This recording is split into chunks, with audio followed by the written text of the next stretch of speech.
All right, hello everyone. Um, in this video here, I'm going to talk about my experiences traveling to Korea after 1 year of learning Korean. So, when I recorded the 1 year update video, that was like about, I think, 3 weeks before I went to Korea. So, here I'll talk about the things that I experienced after 1 year of learning. And I think also as well, I'll talk about um, future plans of going to Korea, you know, the things I want to do in the future when my Korean's better. But yeah, I'll focus more specifically on my experiences while I was there.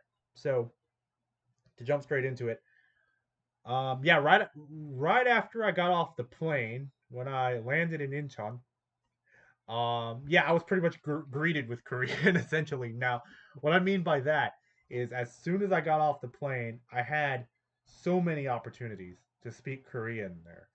So, at that time I needed a WOW pass, right? So, for those of you who don't know, that's a prepaid card.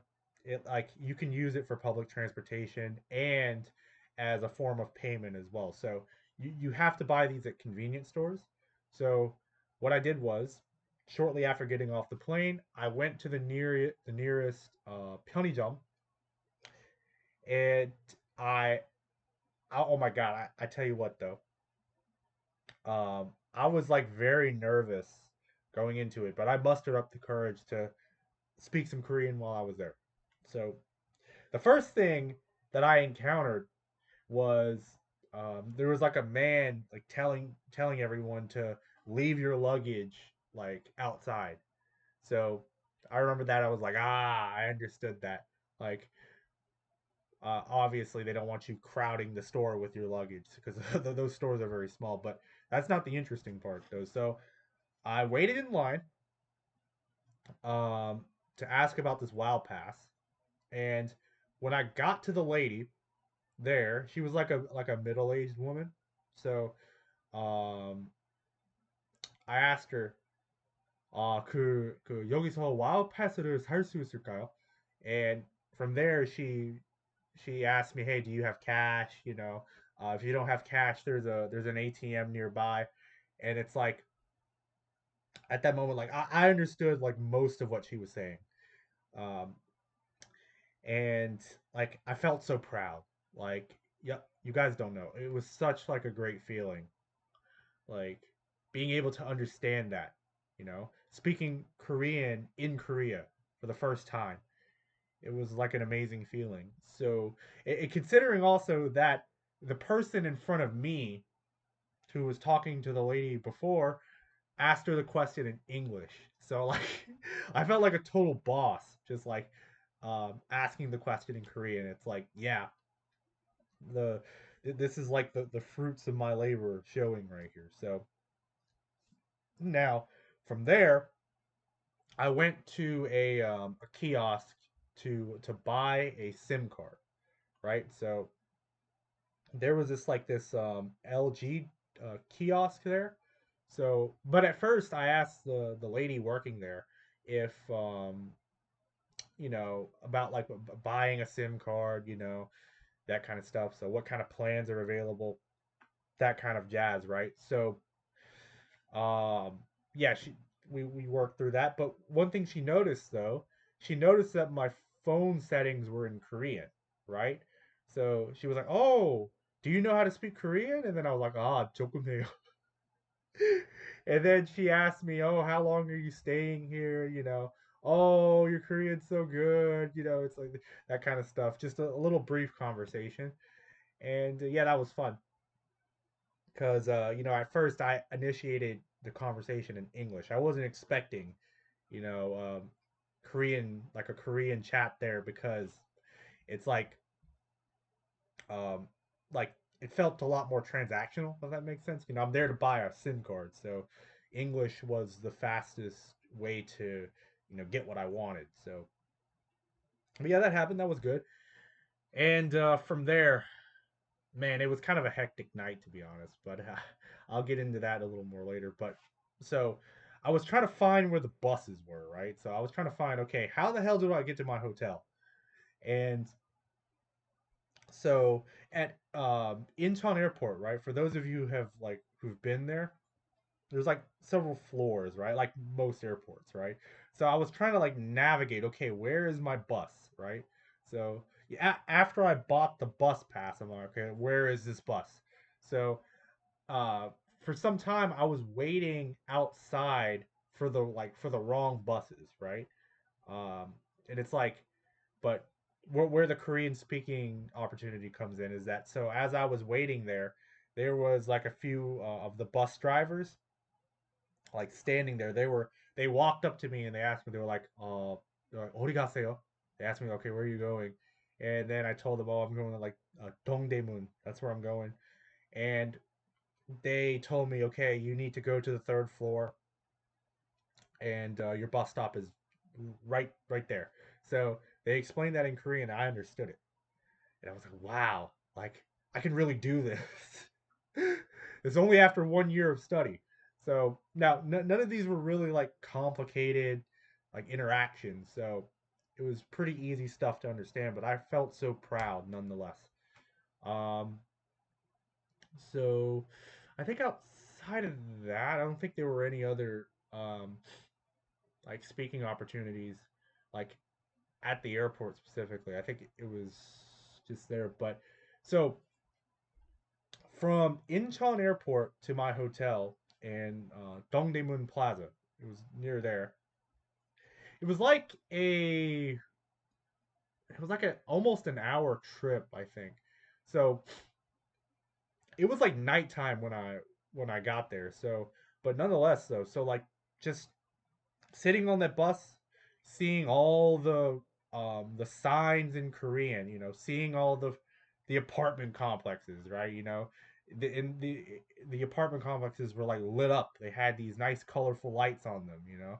I was like, wow. It's like in my mind, I was like, man, I'm really in Korea. Like this is crazy. Because before that, I wanted to go there for years. So I was like, man, I finally made it. That's awesome. You know?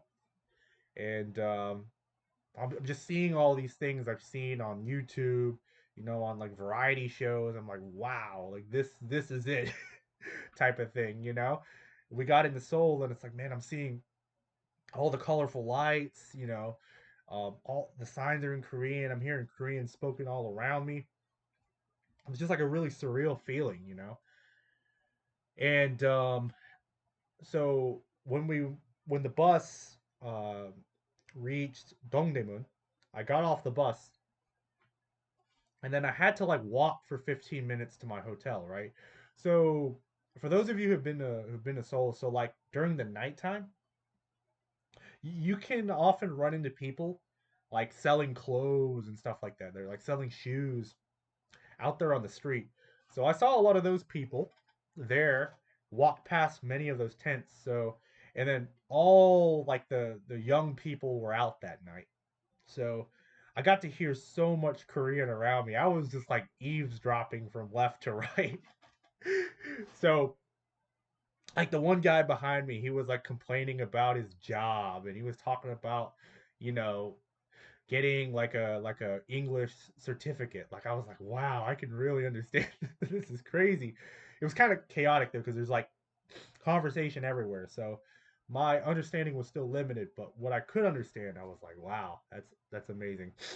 So yeah, got there pretty late. I was pretty tired that night, and so I would say because I've only been studying Korean for 1 year by that point, I was still not very confident to go up to people and just start speaking to them in Korean. I only when people started speaking to me I would respond in Korean.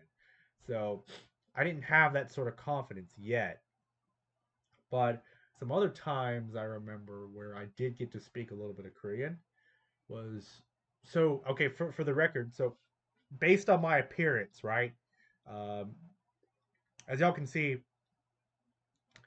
Um, I have like a very Asian appearance. I am half Asian after all, so um, half Filipino, half white. But nonetheless, um, just about everyone spoke to me in Korean first. They all assumed I was Korean because like my hairstyle, the way I was dressing, and all. So um, It's not very surprising why they had that sort of assumption, but nonetheless, so like I use that as an opportunity to to speak and to just kind of experience Korea like a local. So that was good. And um, so there's like some sort of like embarrassing like one kind of I think two funny moments that come to mind. So right next to my hotel there was this sundaegukjip. So it's like this place that sells like blood sausage soup. It's really good. I recommend anyone to try it. But so I went in there one time. It was like it was like kind of late noon when I went there, and it wasn't closed, but like all the ladies working in there were like cleaning and whatnot. So I walked in. I was like, 한명이에요.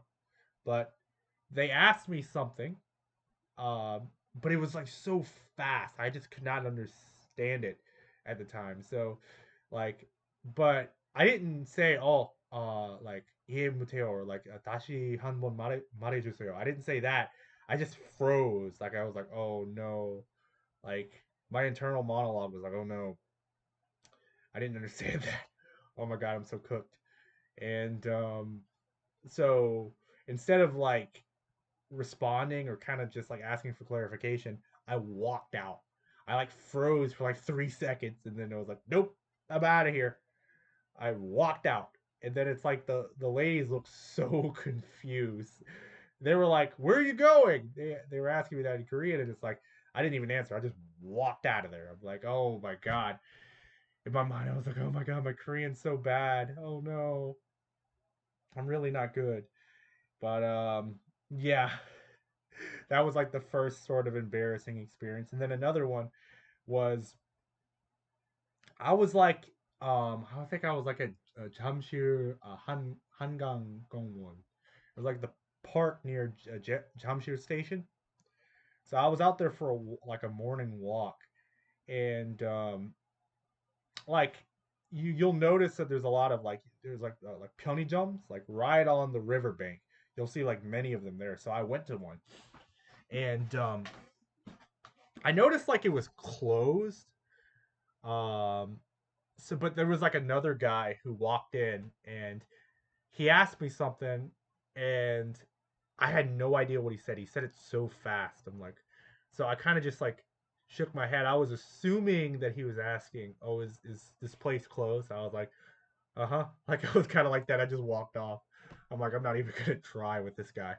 But that was. I mean, it wasn't like it wasn't the most embarrassing situation, but it's one memory that sticks in my mind. Hmm. Yeah, just like being in Korea, hearing Korean, like that's what I wanted. It was like that's what I spent 1 year studying Korean for. So like years before that, I only ever dreamed of like it was like a dream in and of itself to go to Korea and at least be able to read the signs or like be able to ask for directions and ask basic questions. Like, but I think that with 1 year's worth of study, I did more than what I initially dreamed of, like years prior to going to Korea. So I guess I'm kind of proud of that. Now, hmm, I think yeah, the fact that I look Korean really helped with like the immersion aspect of it all. So like even when I went to areas where there's like no or like where there's a lot of tourists, like Lotte Tower, like the workers still spoke to me in Korean first. And like everyone else was like foreign, everyone else. So I thought that was pretty cool. And every restaurant I went to, like I had to like make a reservation at one place. Like it was like this buffet across from Lotte Tower, and yeah, it's like I had to negotiate that in Korean.